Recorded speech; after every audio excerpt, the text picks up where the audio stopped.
नमस्कार, मैं हूं संध्या। उत्तराखंड लाइव में आप सभी का स्वागत। पहले देख लेते हैं हेडलाइंस। सीएम धामी ने किया उत्तराखंड में लगे पहले सौर कथिय मेले का शुभारंभ। कहा, प्रदेशवासियों को सौर ऊर्जा के प्रति जागरूक कर रही है हमारी सरकार।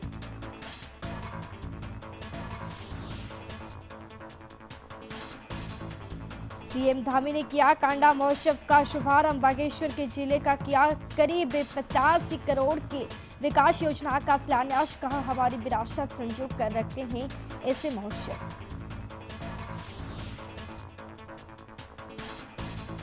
उत्तराखंड में जल्द लागू होगा यूसीसी। जिले से लेकर ब्लॉक स्तर के अधिकारियों को दी जा रही ट्रेनिंग। समिति सदस्य सुरेखा ने कहा, जल्द की जाएगी भी ऐप लॉन्च।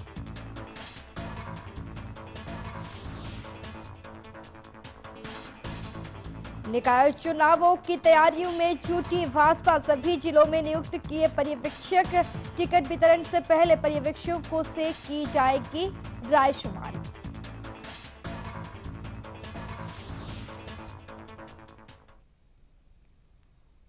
अब खबर विस्तार से। उत्तराखंड सरकार प्रदेश में सौर ऊर्जा के बढ़ावा दे रही है। इसी क्रम में प्रदेश में सौर समृद्धि उत्तराखंड के तहत पहली बार सौर कौथिग का आयोजन किया गया। देहरादून के रेंजेस ग्राउंड में आयोजित 2 दिवसीय सौर कौथिग में सोलर मेला का आयोजन किया गया। साथ ही प्रदेश के लोगों को सौर ऊर्जा के प्रति जागरूक करने के लिए सौर समृद्धि उत्तराखंड वैन को हरी झंडी दिखाकर रवाना किया। सोलर मेले में तमाम सोलर कंपनियों के स्टॉल गए, जहां जनता को सोलर प्लांट की जानकारी दी जा रही है। कार्यक्रम के दौरान पीएम सौर घर योजना के तहत लाभार्थियों को 51,000 रुपए का केंद्रीय अनुदान दिया गया। सोलर वाटर हीटर योजना के तहत लाभार्थियों को 17,000 रुपए का राज्य अनुदान दिया गया। इसके साथ ही मुख्यमंत्री सौर स्वरोजगार योजना के तहत लाभार्थियों को सोलर प्लांट आवंटन का पत्र भी वितरित किए गए। देश के अंदर एक बहुत बड़ा गेम चेंजर हो रहा है और उत्तराखंड के अंदर सूर्य घर योजना और सौर जो हमारा कौथिग आज हो रहा है, ये आने वाले समय में एक मील का पत्थर साबित होगा और हमारा राज्य इस दिशा में भी एक आदर्श राज्य के रूप में देश के सामने आएगा।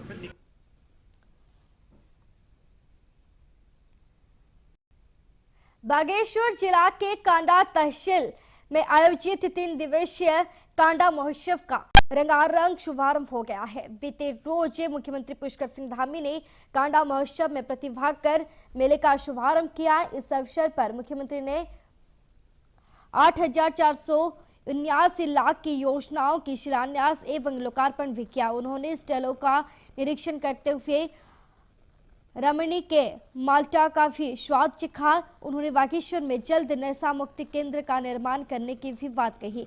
मुख्यमंत्री पुष्कर सिंह धामी ने कहा कि कांडा महोत्सव सहित अन्य मेले हमारे राज्य की संस्कृति को आगे बढ़ाने के लिए काफी महत्वपूर्ण भूमिका निभाते हैं। इस तरह के महोत्सव भावी पीढ़ी तक पहुंचने के लिए काफी जरूरी है।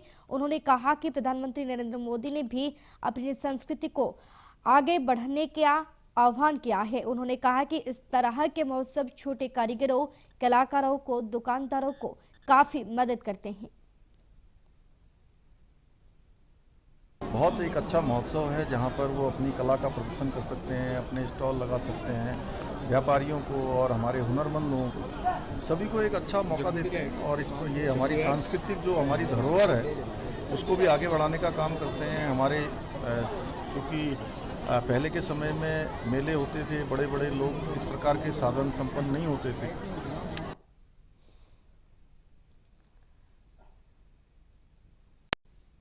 उत्तराखंड में यूनिफॉर्म सिविल कोड यूसीसी जल्द लागू करने के लिए जिला स्तर से लेकर ब्लॉक स्तर तक अधिकारियों और न्यायिक व्यवस्था से जुड़े लोगों को ट्रेनिंग दी जा रही है। समिति के सदस्य सुरेखा डंगवाल ने इसको लेकर कहा कि इसके लिए एक ऐप भी तैयार किया जा चुका है। ऐप का लोग कैसे इस्तेमाल करेंगे, इसके लिए भी अधिकारियों को ट्रेनिंग दी जा रही है। आपको बता दें कि यूनिफॉर्म सिविल कोड के लिए गठित कमेटी ने विगत 18 अक्टूबर को सरकार को नियमावली सौंप दी है। मुख्यमंत्री पुष्कर सिंह धामी के निर्देश के बाद पूर्व मुख्य सचिव शत्रुघ्न सिंह की अध्यक्षता में क्रियान्वयन समिति बनाई गई है। इस समिति का पूरा फोकस यूसीसी लागू करने और इसके सभी पहलुओं से अधिकारियों को अवगत कराने की है।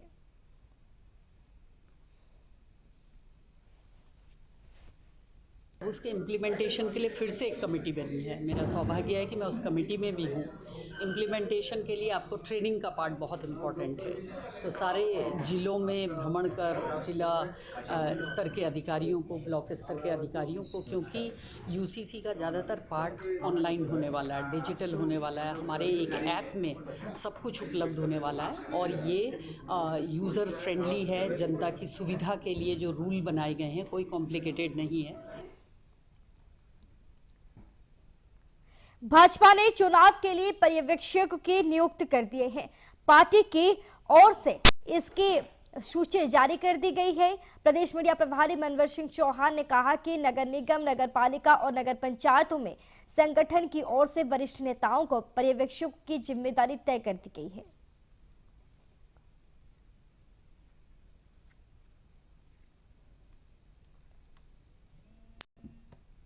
नगर पालिका अल्मोड़ा के नगर निगम बनाए जाने के बाद और नगर निगम चुनाव के आरक्षण संबंधी अंतरिम सूची जारी होने के बाद अब पार्टियों में दावेदारी की लाइन लग गई है। बता दें कि अल्मोड़ा नगर निगम में मेयर पद की सीट महिला होने से महिलाओं में काफी उत्साह का माहौल बना हुआ है।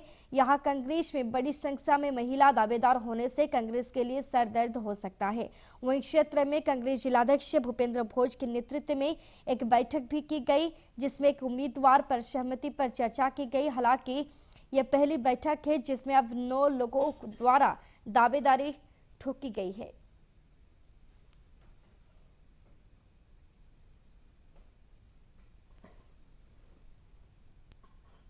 कार्यकर्ता हैं कांग्रेस की, उनमें बहुत उत्साह है और हर कोई जो है मेयर बनने के लिए बेताब बैठा हुआ है।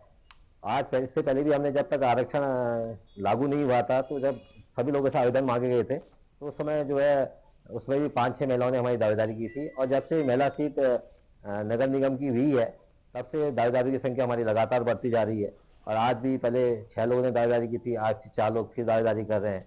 तो आज हमने एक प्रयास किया कि जितने भी दावेदार हैं उन सबको एकजुट एक साथ बैठाया जाए और एक सर्वसम्मति से निर्णय निकाला जाए कि एक ही महिला का नाम जो है ऊपर पैनल में भेजा जाए, जिससे कि एक एकजुटता का संदेश भी जाए और एक अच्छा मैसेज समाज में भी जाए।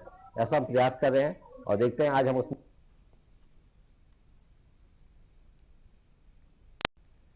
1971 में पाकिस्तान पर मिली जीत की याद में बीते रोज देश ने विजय दिवस हर्षोल्लास से धूमधाम से मनाया। 14 दिन तक चले इस भीषण युद्ध में अल्मोड़ा के 25 जवानों ने अपनी शहादत दी थी, जबकि 12 सैनिक घायल हुए थे। इसी क्रम में अल्मोड़ा छावनी परिसर स्थित शहीद स्मारक में सैनिकों के शौर्य जज्बे को सलाम करते हुए वीर शहीद जवानों को श्रद्धांजलि दी गई। कार्यक्रम के मुख्य अतिथि विधायक मनोज तिवारी, डीएम आलोक कुमार पांडे, एसपी देवेंद्र पिंचा समेत कई रिटायर्ड सैन्य अधिकारियों ने शहीद स्मारक में पुष्प चक्र पुष्पांजलि अर्पित कर शहीदों को नमन किया।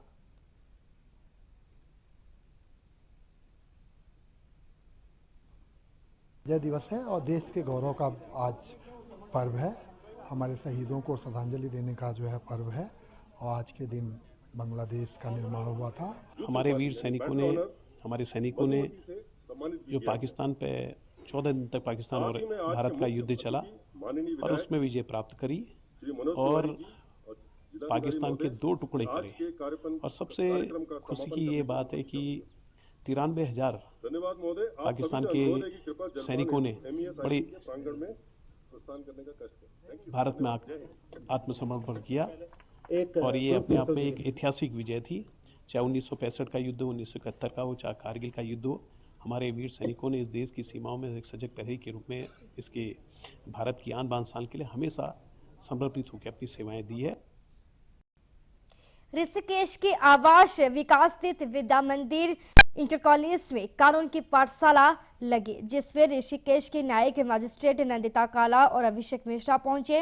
उन्होंने स्कूल के सभी छात्रों को कानून की जानकारी देकर जागरूक किया। वर्तमान समय में हो रहे साइबर फ्रॉड और बढ़ रहे सुसाइड के केस को लेकर भी जानकारी दी। दोनों जजों ने छात्रों की बताया कि यदि किसी भी प्रकार का उत्पीड़न किसी व्यक्ति का हो रहा है तो वो कानून की मदद ले सकता है। मध्यम वर्गीय और गरीब परिवार के लोग कानून और अपने अधिकारों की जानकारी निःशुल्क प्राप्त कर सकते हैं। जानकारी के अभाव में कई लोग कानून की मदद लेने से वंचित रह जाते हैं।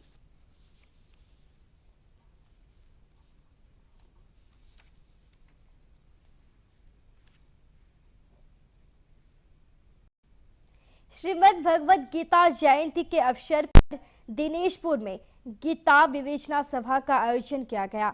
इस दौरान सभा में गीता के विभिन्न पहलुओं पर क्षेत्र के विद्वान वक्ताओं ने द्वारा छात्र एवं युवा समाज के प्रति गीता के निर्देश, चरित्र निर्माण में गीता की भूमिका, राष्ट्र निर्माण में गीता का योगदान, आध्यात्मिक जीवन में गीता का महत्व के अलावा भजन संगीत का आयोजन किया गया। इस दौरान सभी वक्ताओं ने कहा कि आजकल के युवा धीरे धीरे हमारी संस्कृति एवं कल्चर भूलते जा रहे हैं। इसी को जगाने के लिए श्री भागवत गीता के विषय में विवेचना सभा का आयोजन किया गया। जो चिति है, जो प्रवृत्ति है, देश की जड़ों में अपना पुरातन ज्ञान है, यही देश की सबसे बड़ी धरोहर है। अगर देश के बच्चों को, देश के युवाओं को अपने धरोहर से अगर वो कट जाएंगे तो उन्हें फिर उनके जीवन का सार नहीं मिल पाएगा। गीता का आज जो व्याख्यान, जो यज्ञशाला यहाँ पर स्थापित किया गया है पूरे आज बंगाली बहुल क्षेत्र में, मैं उन सभी लोगों से कहना चाहूँगा, इस पृथ्वी के हर संशय का उत्तर, हर प्रश्नों का उत्तर, निवारण, तथ्य, प्रकरण, सब कुछ इस श्रीमद् भगवद गीता के अंदर है। हमने गीता जयंती की उपलक्ष्य में गीता विवेचना सम्मेलन के कार्यक्रम रखा है, ताकि गीता की जो कुछ मैसेज है जो बच्चों के लिए, खास तौर पे युवा समाज और छात्रों के लिए, आज की छात्र समाज, युवा समाज कुछ एग्रेसिव है और कुछ सोचने समझना नहीं चाहते। तो गीता में उनको मतलब आत्मविश्लेषण, आत्ममंथन के लिए जो उपाय बताया, जिससे कि वो अपना जो भी लक्ष्य रखे उस लक्ष्य का हासिल करता है, उस लक्ष्य तक पहुंच पाता है। तो उसमें बहुत सारे टेक्निकल बातें हैं।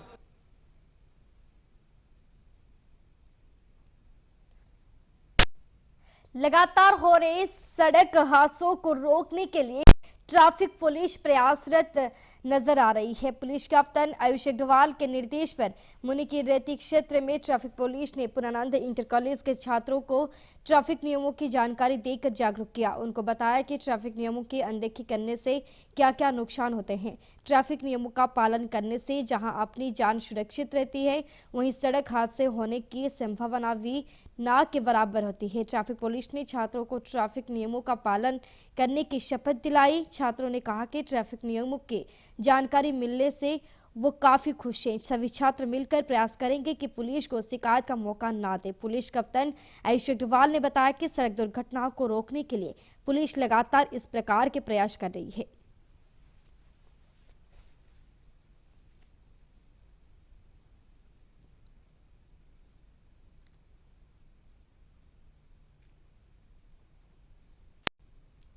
राजकीय शिक्षक संघ गढ़वाल मंडल कार्यकारिणी की एक बैठक मंडल मुख्यालय पौड़ी में आयोजित हुई। बैठक में सभी विकास खंडों एवं जनपदों के अधिवेशन करवाने को लेकर चर्चा की गई। बैठक में अधिवेशन करवाने को लेकर सहमति बनी। साथ ही शिक्षक संगठन के साथ अंतर मंडलीय स्थानांतर को लेकर सरकार के साथ हुए समझौते के अनुसार जल्द सकारात्मक कार्रवाई नहीं हुई तो 18 दिसंबर के बाद निर्देशालय में धरना प्रदर्शन करने का निर्णय लिया गया। बैठक में शिक्षकों की विभिन्न समस्याओं को लेकर भी चर्चा की गई।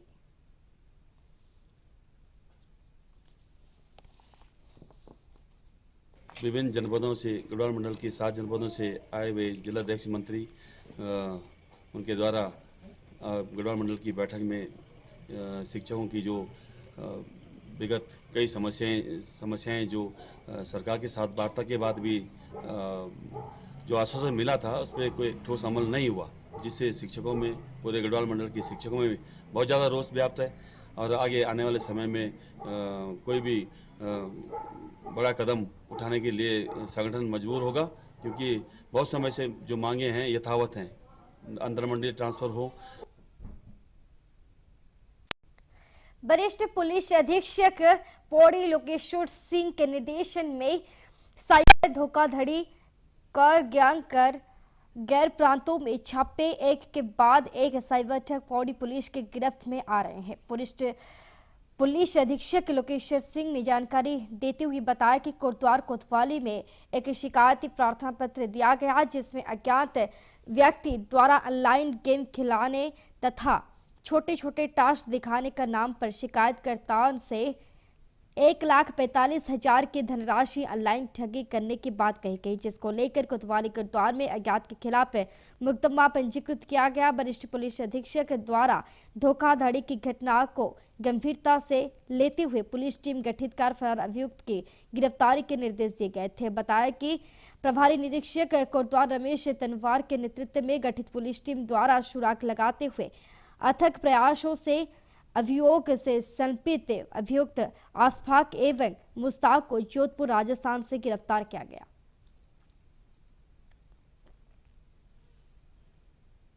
देश भर में टेलीग्राम के माध्यम से साइबर धोखाधड़ी करने वाली एक गैंग के 2 सदस्यों को जनपद पौड़ी पुलिस के द्वारा गिरफ्तार किया गया है।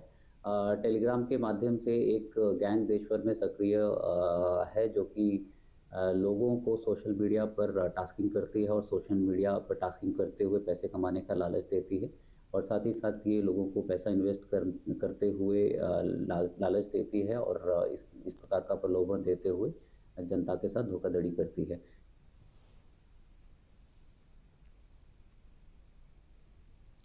निकाय चुनाव नजदीक है और इसके लिए बाकायदा शासन की ओर से पदों के आरक्षण की सूची भी जारी हो गई है।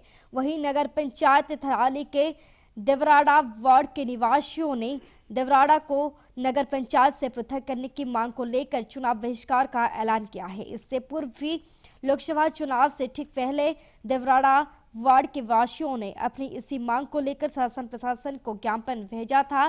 साथ ही लोकसभा चुनाव का भी पूरी तरह बहिष्कार किया था। अपनी इस मांग को लेकर देवराड़ा वार्ड के निवासियों ने एक बार फिर निकाय चुनाव के बहिष्कार का ऐलान कर दिया है। देवराड़ा वार्ड के निवासियों से वार्ता करने के लिए सोमवार को थराली विधायक भूपलाराम टमटा देवराड़ा पहुंचे और ग्रामीणों को आश्वस्त करते हुए कहा कि देवराड़ा वार्ड को नगर पंचायत से पृथक करने की मांग को लेकर वो ग्रामीणों के एक शिष्टमंडल के साथ मुख्यमंत्री से मुलाकात करेंगे। साथ ही उन्होंने कहा कि इससे पूर्व भी उनके द्वारा इस विषय में शासन स्तर पर पत्राचार किए गए थे, जिस पर शासन ने स्पष्ट किया था कि परिसीमन न होने के चलते फिलहाल निकायों में किसी भी गांव का जोड़ा जाना या हटाया जाना संभव नहीं है।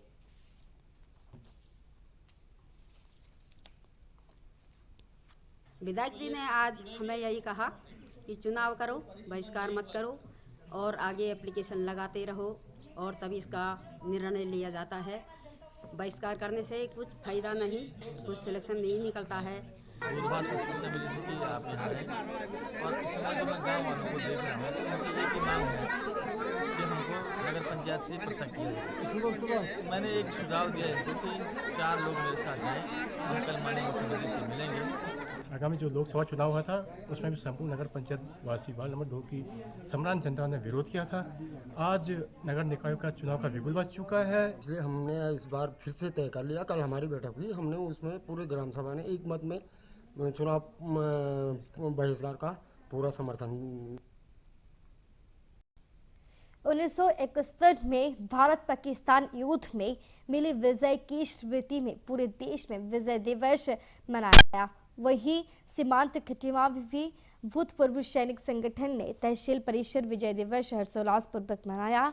इस अवसर पर भारत पाकिस्तान युद्ध में शहीद हुए शहीद सैनिकों को एसडीएम रविंद्र बिष्ट, संगठन के अध्यक्ष रिटायर्ड कैप्टन गंभीर सिंह धामी ने पुष्प चक्र अर्पित कर श्रद्धांजलि अर्पित की। वहीं तत्कालीन युद्ध की स्मृतियों को भी पूर्व सैनिकों ने अपने साथियों के मध्य साझा किया।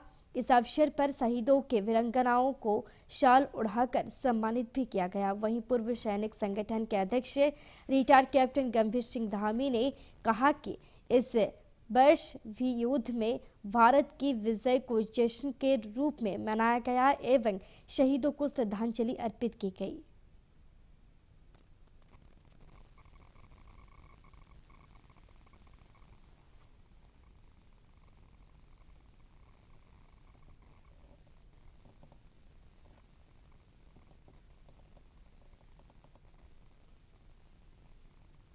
हम हर साल बड़े धूमधाम से मनाते हैं।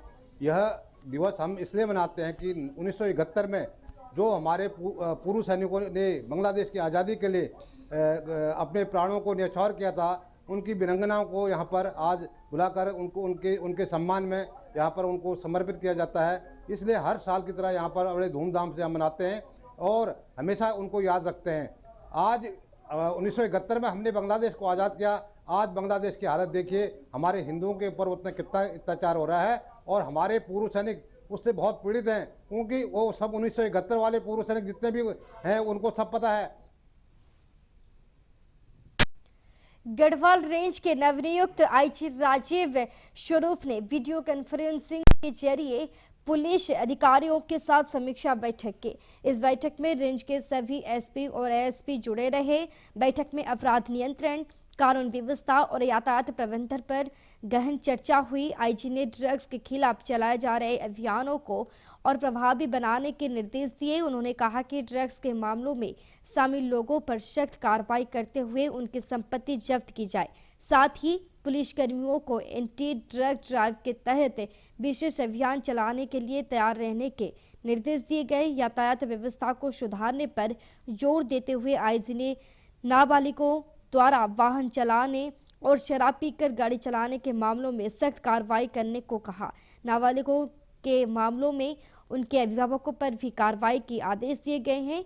आईजी ने यातायात प्रबंधन और अपराध नियंत्रण में किसी भी प्रकार की लापरवाही न बरतने की हिदायत दी और पुलिस अधिकारियों को जनता की सुरक्षा को प्राथमिकता देने को कहा। पे ये मीटिंग हुई जिसमें कि हमारे जितने भी एसएसपी एसपीज थे वो कनेक्टेड थे। बेसिकली पहला उनको जो भी रेंज की एक्सपेक्टेशंस हैं ज़िलों से, एसएसपी से जो रिलेटेड एक्सपेक्टेशंस हैं, चाहे वो लॉ एंड ऑर्डर हो, क्राइम हो या फिर यातायात प्रबंधन हो, ड्रग रिलेटेड जो ड्राइव चल रहा है उसके बारे में उनको ब्रीफ किया गया और उनको निर्देशित किया गया कि किसी तरीके की कोई भी ऐसी जो ड्रग रिलेटेड चीज़ें जो जनपद में अगर होती हैं तो उन पे पूरी तरीके से वो कार्रवाई करें।